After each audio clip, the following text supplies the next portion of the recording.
Hi everyone.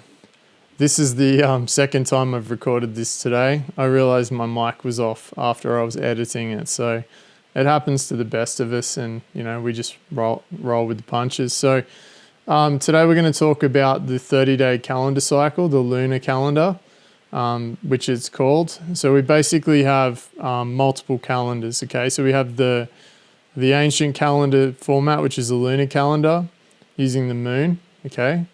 Then we have the the Julian calendar, which was created by, in Caesar's time.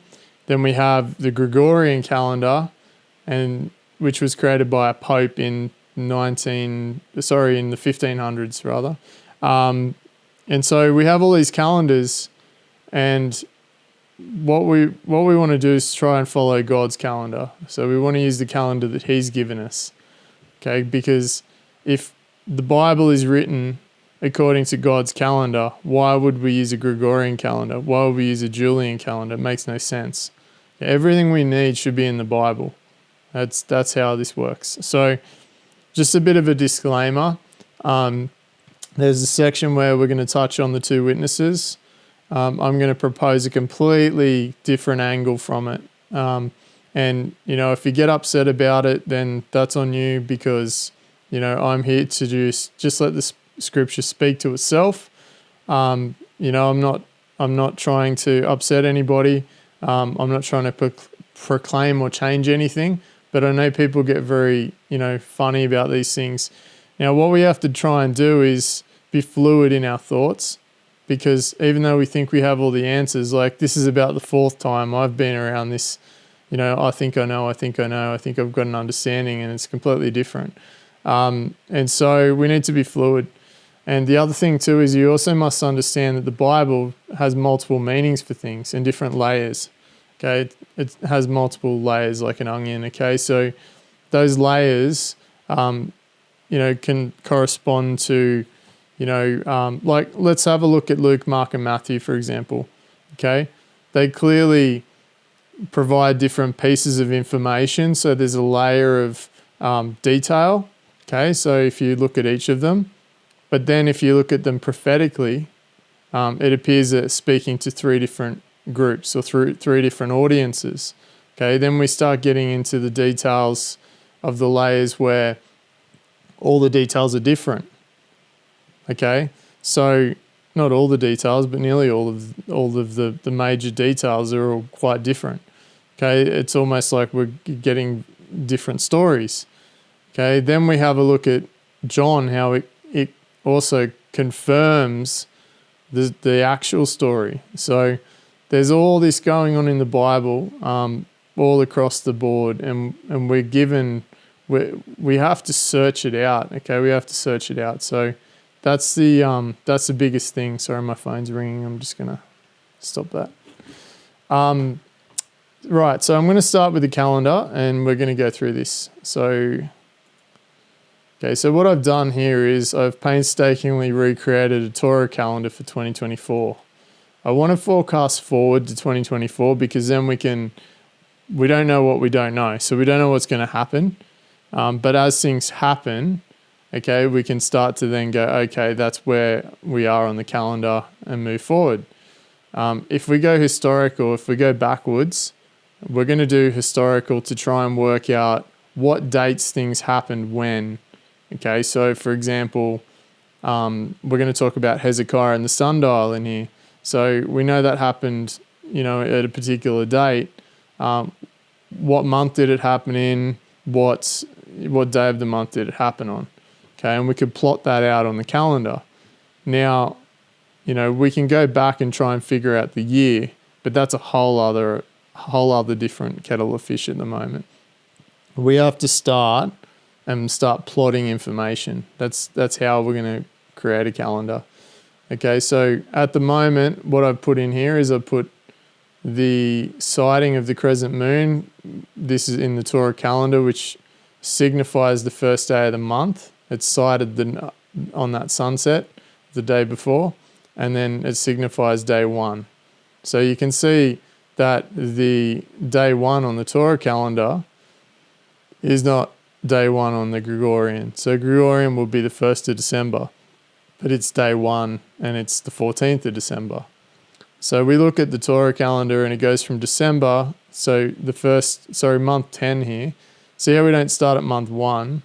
So month 10, all right, we've got December to January, and that's called month 10. And we go across here and month 1 is actually Nisan. Okay, so the start of the spiritual year. And this is where they, cite the V barley and basically the slither of the moon, or they should be. And then if we counted from the day that, we counted on our 15 days, okay, we end up on Passover, and then we present the wave sheaf offering to God, and then that goes for like 50 days until Pentecost, and then we go from there. So I've created this calendar so it gives me a chance to plot everything out. And it's easier just to show you, because I know how hard this is that when we're constantly talking or referring to the Bible and you're just listening to someone speak and speak and speak and you don't see anything, or you're not given examples, it's too much. Okay, you need to actually see some examples of things. So I try to be as visual as I can. All right, so let's get into it. I'm going to start just simply here to just say that there's evidence, and I need to build on this. I haven't looked into this much, okay, because I've worked backwards. I've worked the other way. But that creation started with a 30-day calendar. Okay, so if we have a look here and we see, this is a great image. It shows that during the 30 days, so you can see the new moon starting to come out, okay? And as we get towards the end of the month, the moon starts to hide again. Okay, and we get to the same cycle of 30 days. So day 30 there is like, it's like a 0. It's like the reset. So what happens, or what we've seen, for example, we look for evidence in the Bible for how many days a month is.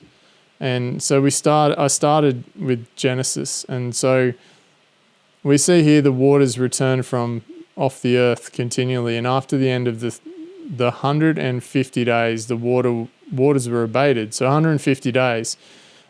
This day count has to be divisible, okay? So we do the math. We do 150 divided by 30, which is our assumed calendar date, and we get 5. So we immediately go, that's divisible, that's 5 months. Okay, so that checks out. And then we see some other references to David and Jonathan, and they say, behold, tomorrow is a new moon, and I should not fail to sit with the king at meat. But let me go, that I may hide myself in the field until the 3rd day at even. And so when you get into this story, which I haven't filled out here, it starts to prove out the start of the month, okay, and the time period. The real meaty stuff starts getting into this. So we get into Hezekiah's sundial. Oh, sorry, it's not Hezekiah's sundial, but it's the story of Hezekiah and the sundial of Ahaz, okay? So we see a proclamation, and this shall be a sign unto thee from the Lord, that the Lord will do this thing that he has spoken. So Hezekiah was unwell, and he was praying to God not to forget about him, and to you have to go through and read it all. But he says, behold, I will bring again the shadow of the degrees which is gone down in the son of Ahaz, 10 degrees backwards. Okay, so he sets the time backwards. So the sun returns 10 degrees, by which degrees it was gone down. So if the position, it depends on the time of day it was. I believe it was middle of the day, just to make it easy for us, but I'll confirm that as well.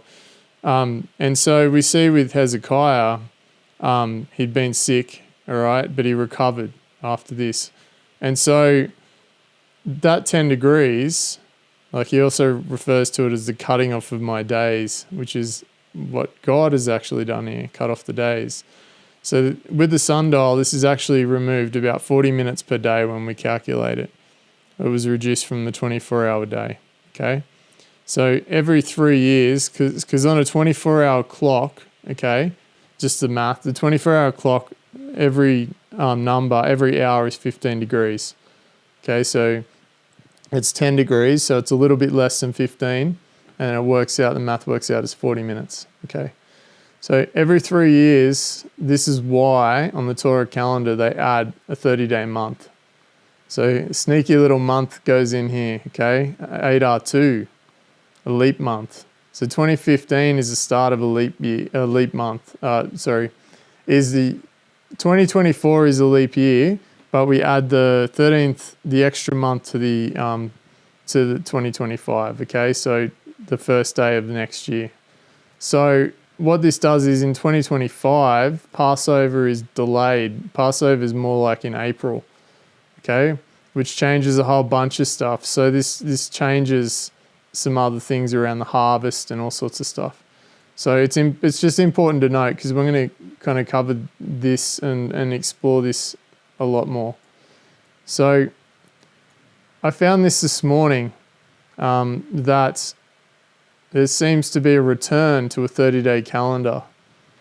So, and there was given me a reed unto like a rod, and the angel stood saying, rise and measure the temple of God and the altar, and them that worship therein. Okay, so if we measure the temple, we're not measuring the altar here, but I will get into that. He's telling us to measure the temple, and he gives us all the measurements, okay? He actually speaks of all the measurements in the Bible, and we find out that this is the Holy of Holies, and it's exactly 144,000, okay? So we see the measurements here, cubits. So then we also see in the next, just ignore these are duplicates, so I'll get rid of that just to save confusion. In the second part, so in Revelation 11 verse 2, we see, but the court which is without the temple leaveth out, zoom in a bit, and measure it not, for it is given unto the Gentiles, and the holy city shall they tread under the 44 and 2 months. Underfoot 40 and 2 months, okay. So the Gentiles are going to trample the holy city Jerusalem, okay, underfoot for 42 months. How long is that? Okay, so it's given us the time period in months, but then after that, it gives us it in days. And I will give power unto my 2 witnesses, and they shall prophesy 1,260 days, clothed in sackcloth, okay? So they're going to prophesy. That's important. We have to get into that as well. All right, so he's given power to the 2 witnesses, and we're going to get into this after. Okay, we're given this time period now in days, so what we can do now is we can take the days and work out how many months it is. So how much is 3 score in 1,260 days? Well, 3 score actually means 60, okay? It's 3 times 20, 60. So the total is 1,260 days we're given. So Jerusalem is trampled, 42 months. How many years is this? So 3.5 years. Okay, 3.5 years is 1,260 days. If a calendar month is 30 days, so our assumed calendar 30 days, exactly, let's times this by 42 months, okay? And we're given 1,260 days. So Yahweh is saying during this time, the months will all be 30 days in Revelation, okay? They'll all be 30 days. It's pretty incredible. Can't do that now because we have to be adding days and doing all sorts of funky stuff. So the question, is the sun shifting back into position, the 10 degrees, or is the Earth's pole shifting forward 10 degrees? Does the Earth move, or does the sun only move around the Earth? That's the question we need to ask. Okay, what's going to happen? All this pole shift stuff that's going on, the talk of it all, is it the sun moving or is it the Earth moving?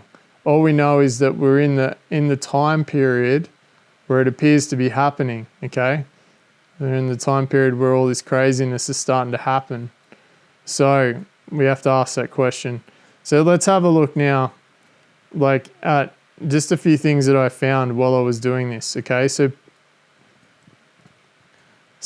we see that the power is given to the 2 witnesses, okay? They shall prophesy this time, and they're clothed in sackcloth. Well, they're clothed in sackcloth. So you would think that they're just people clothed in sackcloth.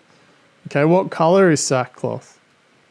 Okay, sackcloth is actually, to my surprise, now in the context of this sackcloth, because if you look at sackcloth as a cloth, it's kind of a browny color.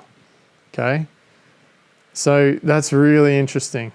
Okay, because it says, and I beheld when he had opened the sixth seal, and lo, there was a great earthquake, and the sun became black as sackcloth of hair, the hair of the goat. Okay, so he talks about this sackcloth was made from goat hair. Was the color of like goat hair, and became as blood. So we're seeing this example here. The sun turns black. So at the sixth seal, the sun is turned black, and the moon is blood, and it makes the brown color like the sackcloth. Everything will go dark, and there will be a red hue in the sky.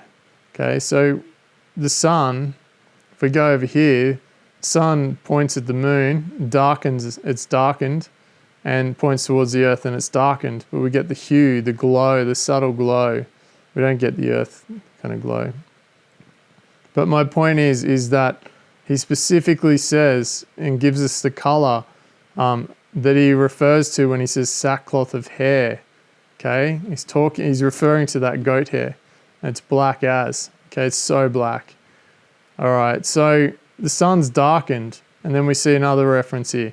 But in those days after that tribulation, the sun shall be darkened, and the moon shall not give her light. Okay, so we know that it's blood, but we're not getting light from it. All right, so what is a witness? It's someone who bears witness, testifies, they see it, right? They witness to it, they see it happening, they give testimony, they have a good report. It doesn't have to be a person, but it can be. And then we see here, right? So the heavens declare the glory of God, and the firmament showeth his handiwork. The heavens are declaring, they're bearing witness to the glory of God. He created the heavens, okay? They're a testimony. Everything is a testimony to the wonder of God, his handiwork, okay? And he speaks specifically about the firmament here. The firmament is specific to earth, okay? The firmament is specific to us. So he's talking about us here, which leads down this path. This statement mentions the firmament specifically, so we know he's talking about the heavens inside the firmament, the sun, the moon, and the stars, okay? The greater heavens are out here, all these, constellations, these planets, all that sort of stuff, okay? It's all, we see all of that is on the outside of the waters above, okay? But we're given the stars on the inside of the firmament, okay? We're given the sun, we're given the moon. Okay, so we see here, day unto day uttereth speech, and night unto night showeth knowledge. Okay, so day is sun. He says, the sun for the day and the moon for the night. Okay, so the sun is the day, and the day is speech. Okay, so the sun talks, okay? The sun's uttering speech, and the moon is for knowledge. Okay, what happens at night? The knowledge, the stars are out. They show us the constellations. They show us where things are. Okay, they're all points of reference. They're all things that give us that information. Okay, then we see there is no speech nor language where their voice is not heard. Psalms 19:3. Okay, the sun is Yeshua. Okay, the sun is referring to Yeshua. Everyone hears his voice. Okay, the sheep know his voice. Everyone hears his voice in every language. Okay, and there's nowhere where his voice doesn't reach. There's nowhere where the sun doesn't reach. The line, this is where he starts telling us how to build this. Their line is gone out through all the earth, and the words to the end of the world. Okay?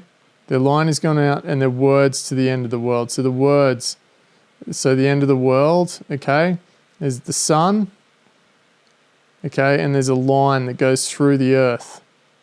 Okay, so we know that. Okay, we know that they're connected. We know that they're both connected together.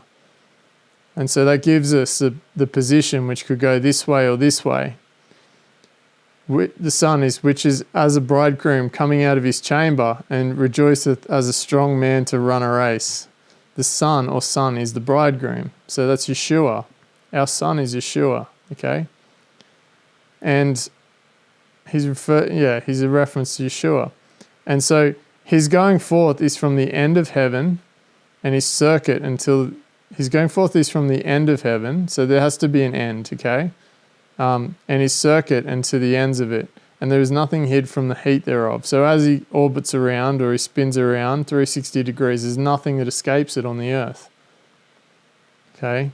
More confirmation here that heaven he's referring to in this context, because heavens are plural. They're plural. There's more than one reference to heavens.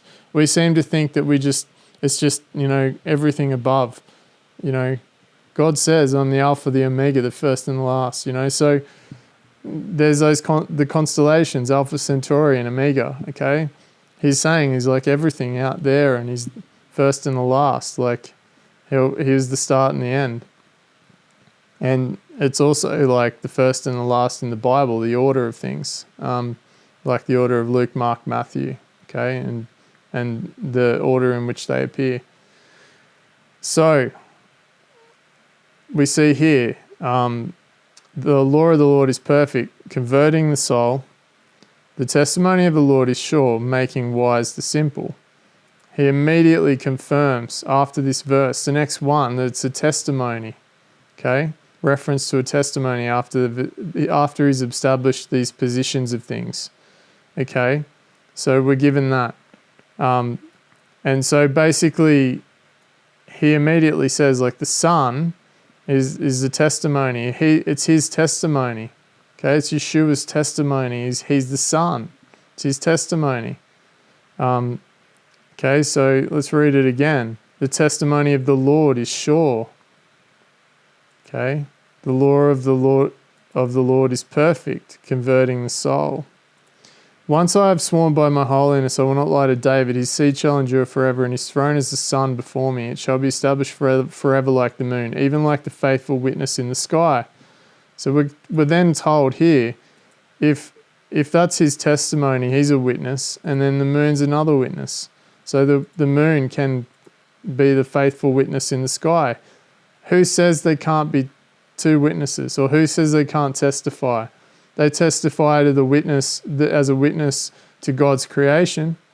They testify as a witness to the earth's destruction. Okay. So then we're given the direction of travel even. For as the lightning cometh out of the east and shineth even unto the west, so shall also be the coming of the Son of Man be. Okay. He tells us where the Son of Man, the Son for man, okay, the Son of Man, okay, which direction he goes. He goes in the east, sunrise to sunset. Okay, it tells us where sunrise and sunset go. Okay, so, I've got this kind of upside down a little bit here, perhaps, but, I could go that way or I can go that way. I've just put it that way for my diagram. But this gives us the direction everything goes.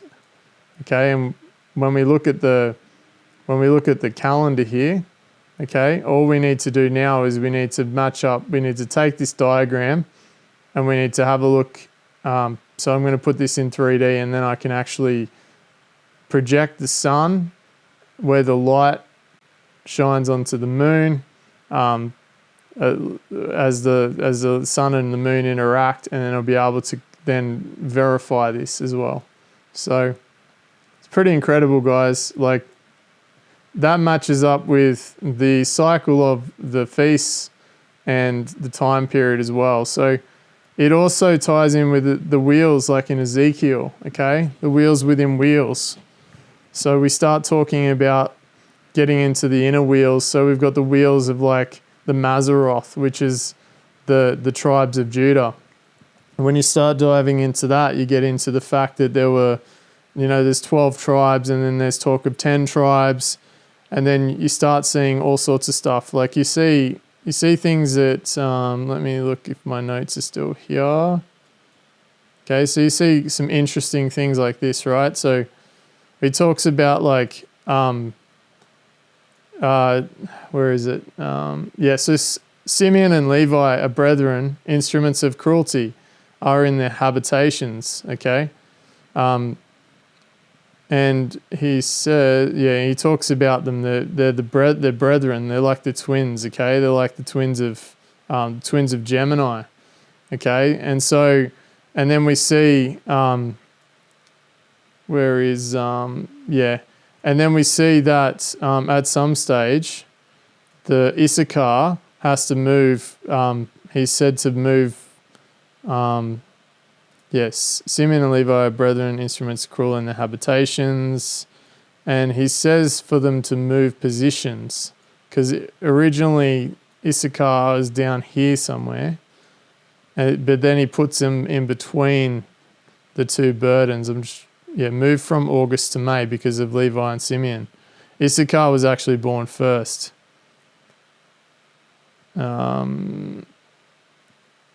I'm just trying to find the scripture if I had it here.